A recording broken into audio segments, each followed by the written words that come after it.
Greetings and welcome back to the show, World War II Books Where to Start. I'm your host, General Curtis LeBay, here on Tinian Island, and we're about to bomb on back to the Stone Age. Today we're going to talk about the bomb, several books, several movies. But first, personal note, or housekeeping. I just hit 100 subscribers. Wow, after 2 or 3 years, I never thought I'd get this far. Thanks to everybody who subscribed, cares enough about the war and reading to devote yourself to actually following me a little bit. Thanks so much. And to all my viewers, excellent. Never thought I'd get this far. All right, so back to the bomb. Here we go. Got a lot to cover here today. Several authors. And I mean, just a wide variety of stuff here.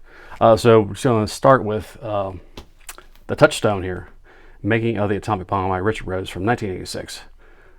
Pulitzer Prize winner, 790 pages in the main body. It's a whopper. As I said in my top 5 Pacific books, this is kind of a cornerstone of the Pacific War, and you've got it's kind of, for me, it's necessary. However, it is excessive and maybe too much for a lot of people because of all the background. I mean, Oppenheimer doesn't come into like page 200 plus.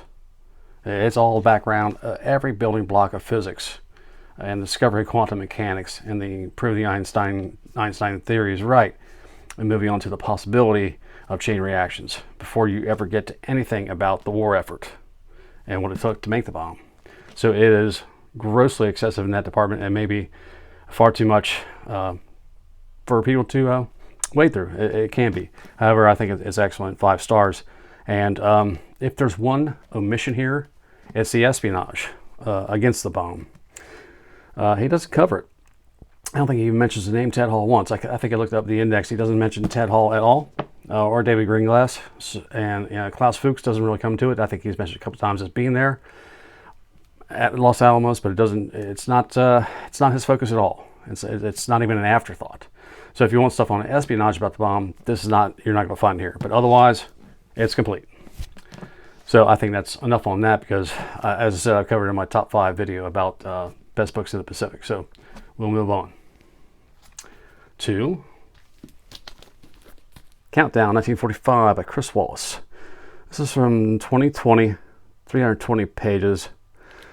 Chris Wallace, of course, is a journalist. You've seen him on cable news forever. I think he was on 60 Minutes for a while also.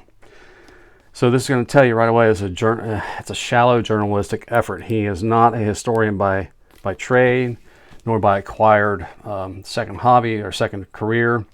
This is his stab at a little bit of history, but it's done in a totally superficial TV journalism style, including the chapters. They are brief and to the point, and he really does the theme right here. He really does mean countdown because the front chapters are longer, but as we get closer to the day of the bomb, they get smaller and smaller and smaller until it's like point by point by point, second by second stuff. It's a really cheap trick, but it goes along with the writing because this is not a Pulitzer Prize effort. This is not even like a dog catcher award effort. It's just not that good. It is skin deep. We got some love stories. We have some of the underwater demolition teams featured for what reason? I have no idea what they've got to do with anything, because we never got to the point of invading Japan, so they never actually got to do their thing on the coastline of Japan. So why throw them in here? Not a clue. Lots of recapitulation through and through, in case you forgot since the last commercial break what he was talking about. And I guess he's attempting to build tension, but we all know the bomb's going to go boom. So why? It's just pointless. It's not a novel. You can't build tension. It's not a GNGN. We know it's going to go boom. So just, can you just tell the story? But no, he can't just tell the story. And then there's a bit, something really stuck out to me was the Indianapolis after it delivers the bomb materials to Tinian. Of course, it's going to rejoin the fleet off Okinawa and get sunk by submarine. Well, he says that the Indy was sailing through submarine-infested waters. This is a standard cliche you see a lot of times when the submarine's about to attack a surface ship. It's always mentioned that they had to sail through submarine-infested waters. when in fact in 45 for Japan, no, they had a couple subs out just hunting random targets. They had no strategic plan left in the war. They were just sending boats out because that was basically what they had the fuel for and what they could do. That was the remainder of their fleet. The rest of the fleet was lurk at the bottom of the sea. So it's not submarine infested waters. That guy and the sub that sank, and he just got lucky. He just stumbled across a target by accident, and it happened to be a lone wolf because Indianapolis was detailed to rejoin the fleet, and they didn't wait around for the escort group, and that contributed to the disaster. But Wallace has to paint it up as dramatic as possible. So the photo sections are pretty bland. There's a couple unusual ones, nothing really to write home about. The love stories make no sense. There's another one that's a total GN storyline about a dude.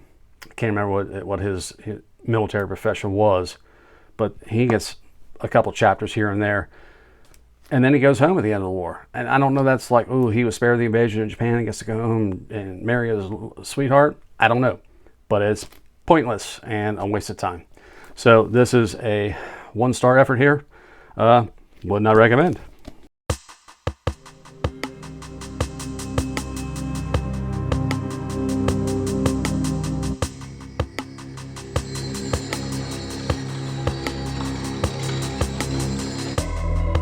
And then back to some more serious stuff. 140 Days to Hiroshima, David Dean Barrett, also from 2020, 352 pages. So this is how a countdown book should be done. Far more insightful, far more thoughtful, and far better writing. So just a few of the highlights here from 140 Days to Hiroshima. Tokyo fire rate is covered, of course, and I got another random death toll figure of 82,000. So I've seen all kinds of numbers for Tokyo death figures from the fire rate, up to 110,000. 100,000 flat is the normal number cited. 82,000 is probably on the lowest side I've seen, but I have seen a jumble and variety of figures, and no two sources really want to agree on it. I guess I'd have to find a specialist like magazine article to really determine how the death toll was computed.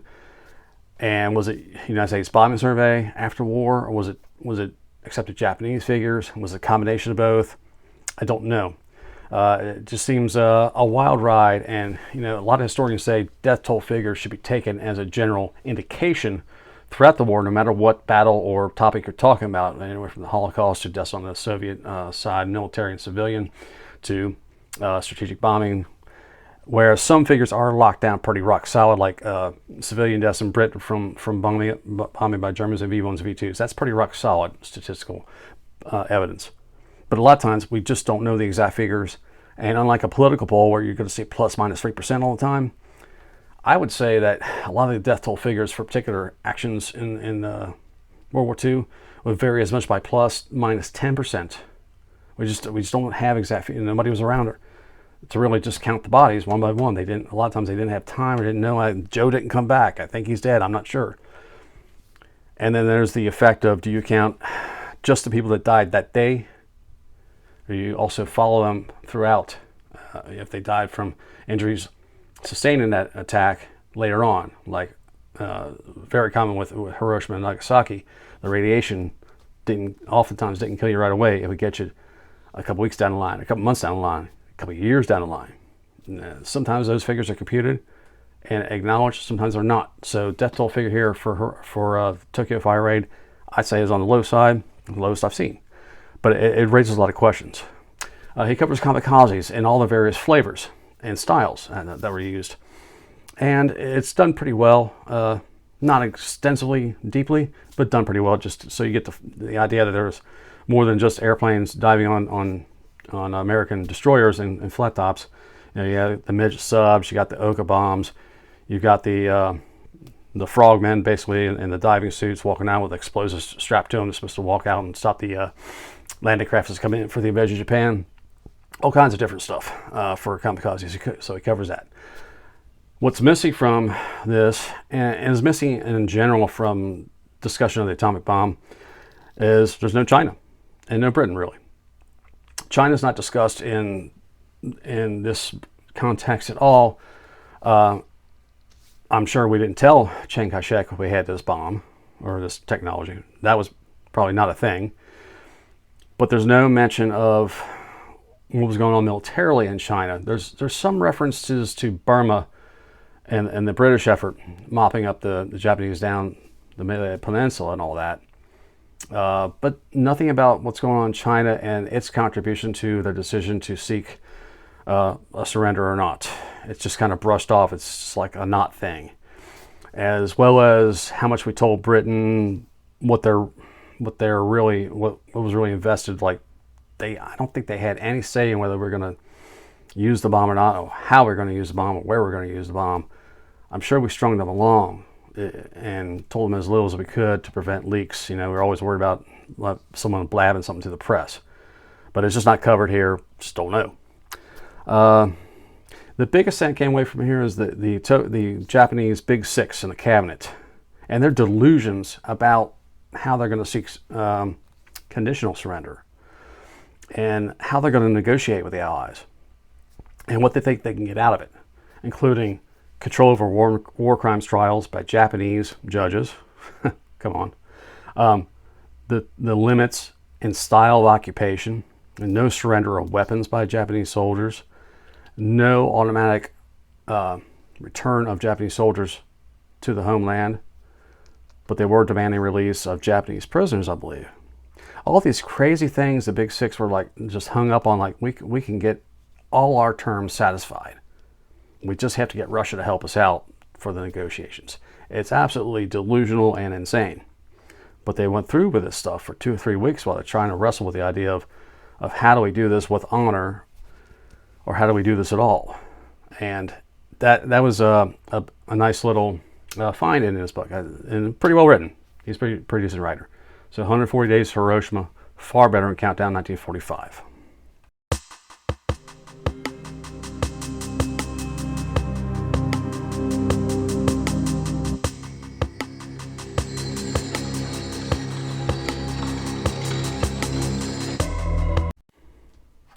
Next up, The General and the Genius, by James Konetka. And this is from, let's see, this is 2015, so a little bit older, 480 pages. So we're going to focus tightly on Groves and Oppenheimer, as well as Los Alamos. You're going to get to know the Mesa and its history with the private school there, and its wartime transformation into the weapons lab. We also get some of the other featured scientists that were at Los Alamos, like Edward Teller. He kind of becomes the antagonist in here, because if there was ever a man worried about the wrong thing, it was Edward Teller. Oh, that's great, you want to do uranium bomb, but I got a better idea. Why don't we do that instead? Who cares if we get it done for the war? It's just better. Why don't we just do that? Why doesn't everybody agree with me? Why doesn't everybody understand how smart I am? So Edward Teller was definitely a stick in the mud and a problem child. But Oppenheimer argued to retain him, even though he was dragging his feet about working on the uranium bomb, because he knew in the future the H bomb was going to be a thing, and it was an important development in atomic physics. So he argued to keep it, said, why shut down the development now? Yeah, he's a pain in the ass, but he's valuable for the future. But that course came back to bite Oppenheimer in the butt later on, when the reactionaries after the war said, well, why didn't you do the H-bomb right then and there? It was a better weapon. Why didn't you do it? Getting things ass backwards. Good job, bureaucrats. But anyway, there's just a tad bit on the Soviet bomb project, but I've never seen anything on it before. So that was kind of a nice little bit. And the espionage, he does covers the guys here who are working against us, including Klaus Fuchs, who I mentioned from Agent Sonia. She was his handler in Britain before he came to the States. So that's a nice tie-in there. Get a little bit of detail on him. Of course, Ted Gold was the big one. Or not Ted Gold. Ted Hall, sorry. He was 29 years old, and he was working as a tech at Los Alamos, and he just walked into the consulate of the Soviets in New York City one day and spilled the beans about everything. Just told them everything. No one was monitoring him. Followed Oppenheimer with FBI agents everywhere for years. but I guess they didn't have enough G-men to cover everybody, or they didn't think Ted Hall, genuine born American, was any kind of risk. So he just kind of got ignored, and no one knew he had gone to see the Soviets, but he blabbered everything.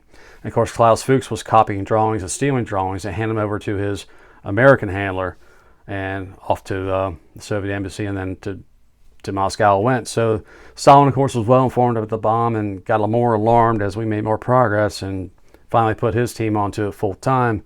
Got to have what they have, and there goes the arms race. So it's a nice bit of coverage there. He skips the heavy physics and the background of the build-up to the atomic bomb, unlike Richard Rhodes. So if you want the Reader's Digest version of physics contributing to the atomic bomb, this is a better source than making of the atomic bomb. It cuts several hundred pages down to maybe 20. And it's very, very incisive and very well told. And he does mention that the explosive lenses for the implosion bomb were the most difficult part of the project to get right. Simultaneous implosion to get the plutonium mass to compress and go boom was the toughest thing they faced in the 3 years they were developing this thing. Even collecting enough uranium and making reactors to essentially distill plutonium, if you will, wasn't nearly as difficult as designing these explosive lenses. So he covers that, and that's kind of unique. I don't think I've ever seen the focus on that before, that we had to figure out a way to get this thing to crunch together right, and shaping these things and manufacturing them to test tolerances was just the most difficult engineering part of the whole bomb project. Pretty interesting stuff. Let's see. There was a pre-test of the bomb at Trinity, which I didn't know about, held on May 4th. 100 tons of Composition B, along with TNT or whatever to make it go boom, just to test the idea that the actual test was going to be right. 100 tons of Composition B goes boom. If you're anywhere close to that, you're going to hear it. Hey, honey, what was that? That had to be weird. Just something I never heard of. So I thought that was kind of cool, new material. A lot of minute-by-minute stuff about the test at Trinity, and Groves and Oppenheimer's stress and worries about this thing going right. Do we need to test it all? Why can't we just go drop it? Et cetera, et cetera. There were some training flights going on because there are Air Force bases out there training bomber crews, and there were a couple planes that got lost at a night training mission and crashed near the Trinity. So there was worries about that. There was livestock to be dealt with. There were ranchers to run off and shut up. You don't see anything. Kind of would pay you for your land and just go away. So there's a lot of good stuff about that. About just kind of the civilian side of it in the U.S. It was desert territory, yeah, but there were some people living there, so they had to deal with that. And how do we come up with a cover story when this thing does go boom? Somebody's going to see the glow in the sky, and what do we do for a cover story? So there's a lot of good stuff there. And the thing about this guy, man, he can write. He is direct and clear and concise and precise, and he's one of the best writers as far as storytelling I've come across in quite a while. He's no cliches, no overbuilt tension, no extra drama. He's just punch right at you. Get on with the story. No mess around. This is nonfiction writing at its best. And I don't think I've come across this guy before, but man, he's excellent. I hope he does some other stuff no more. Good stuff. So that's The General and the Genius by James Konetka.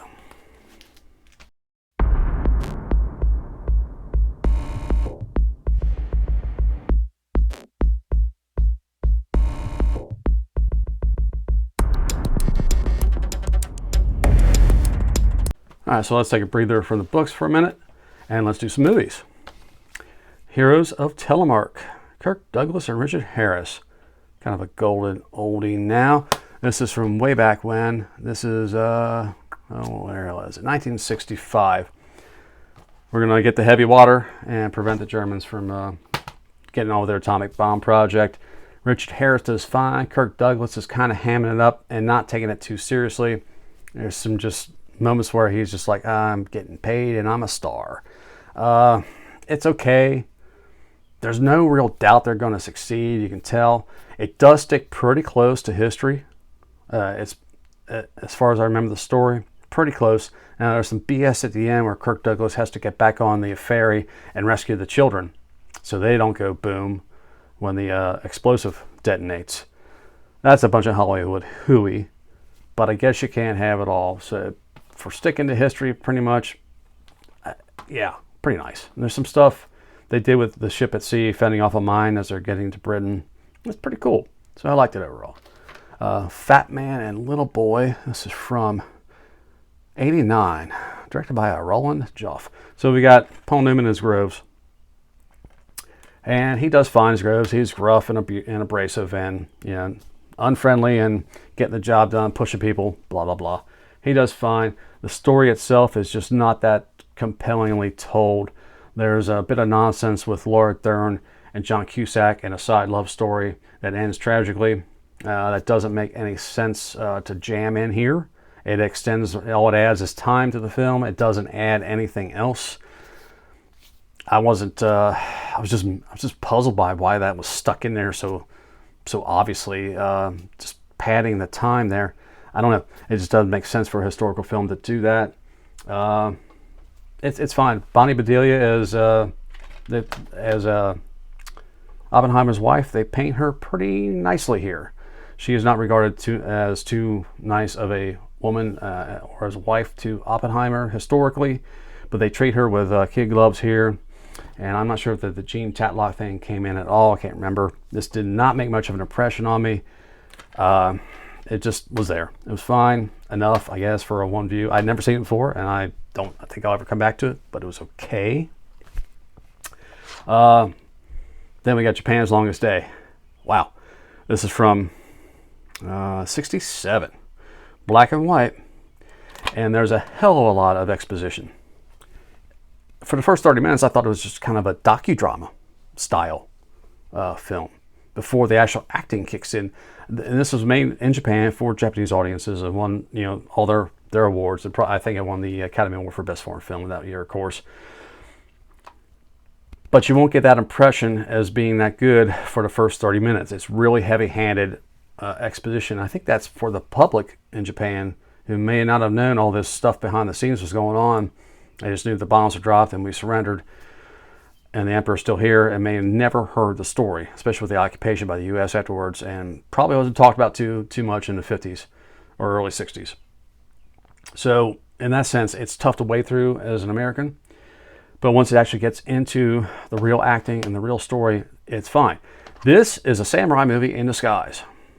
It really is. Changed my mind. You're going to get a lot of sword play here. The Army Chief of Staff, I think it was. I can't remember his name right now.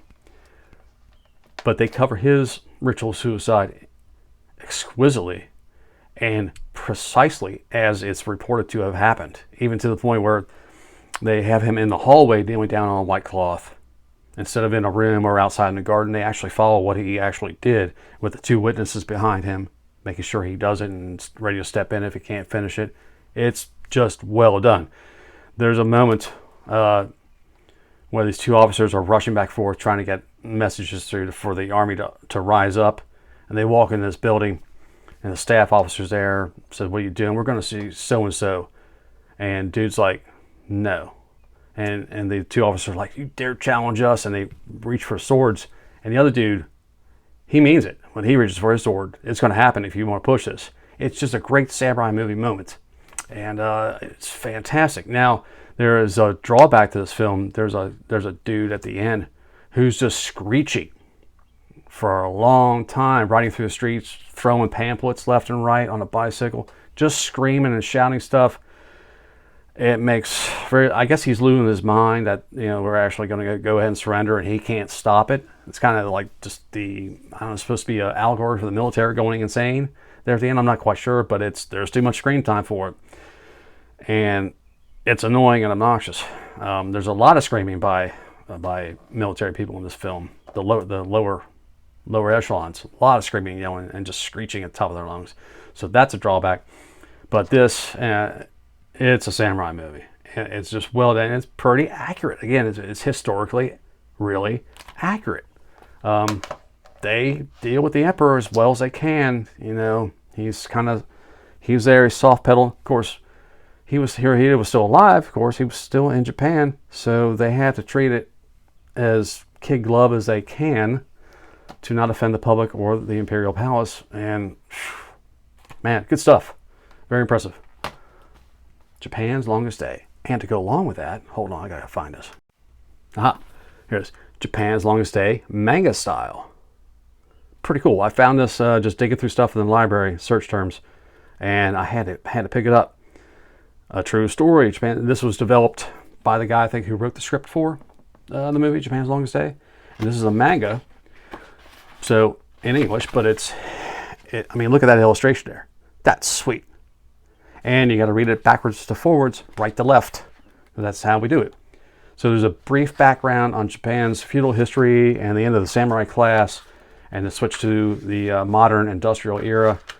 And then most of it, the vast majority of it, is then devoted to the longest day.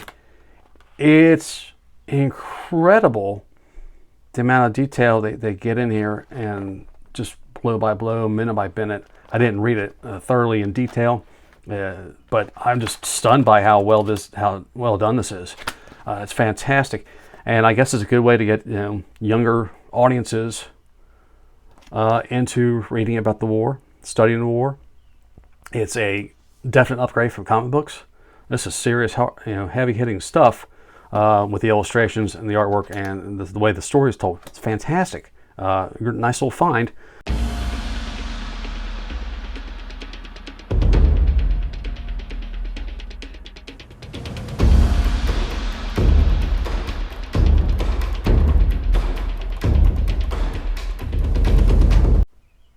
Okay, I got two more things to finish up here, and I think I've covered the bomb pretty well.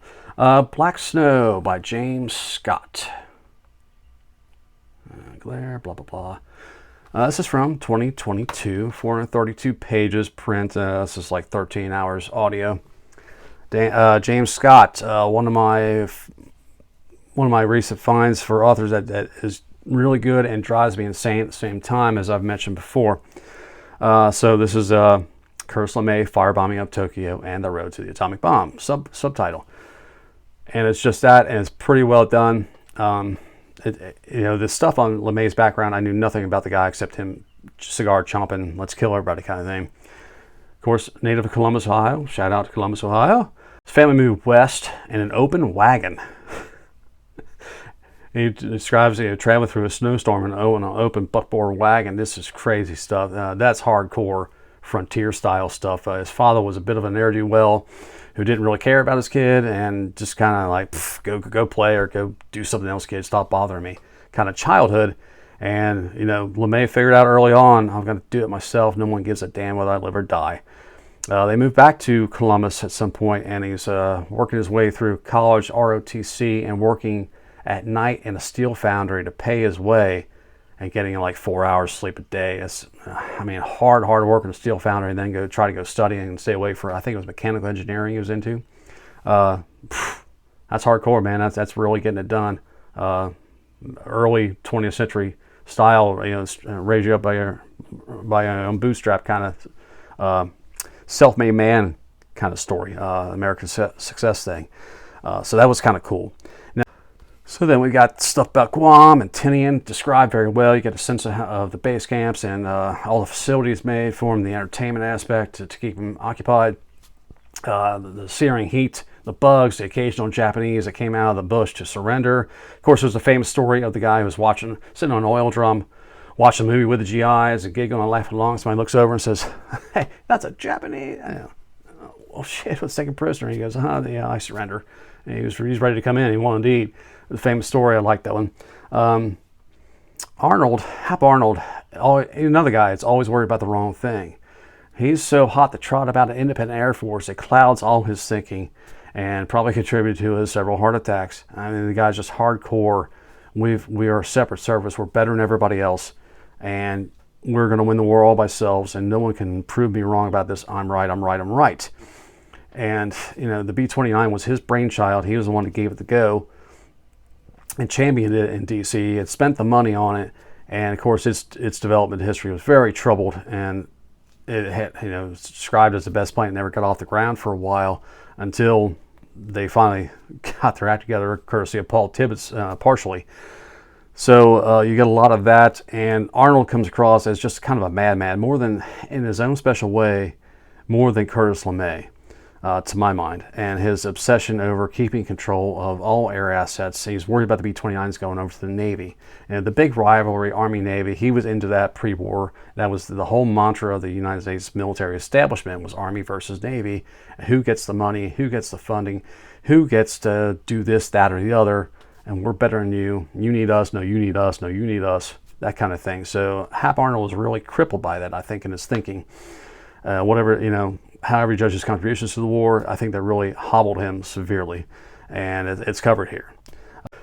Pretty well done. Now, he's got a couple of prose gems here that did just kind of shock me out of the story here. Pacific Islands, the Pacific was littered with islands soaked in blood. We have monstrous machines, and we have aerial freight trains of terror. Some of the writing here gets a little bit over the top. It's too cliches you can't get rid of. Men, women, and children, and go so far as. So I like to, fund a Kickstarter for this guy to go to a writing seminar hosted by James Konechka to get the final bugs out of this guy's system and turn him into the top tier writer I know he can be. I'm going to launch that later this month. And last thing to mention here, a board game, because I'm into board games. So this is not the base game. This is actually the expansion to the Manhattan Project. This was published in 2012. It's a 2 to 5 player worker placement game where you build atomic bombs. You gain resources, you get uranium, plutonium, you put engineers and scientists to work, and you mine for yellow cake. It's all good stuff. The expansion was not so good stuff. It was meh. It's got a bunch of modules you can add in piecemeal as you want to, and a couple of them we play, a couple of them we don't. I don't have the base game anymore. I just have the box for the expansion. It's out of print, but you can get it if you're into board games and you like worker placement. Highly recommend it. All right, that is a very long-winded attempt at the atomic bomb today. So I hope you found 2, 3, 4, 5, or 6 things you'd like to read or watch here. And until next time, I am Curtis LeMay. I'm going to go make myself infamous post-war for some injudicious comments in my autobiography. Until next time, happy reading.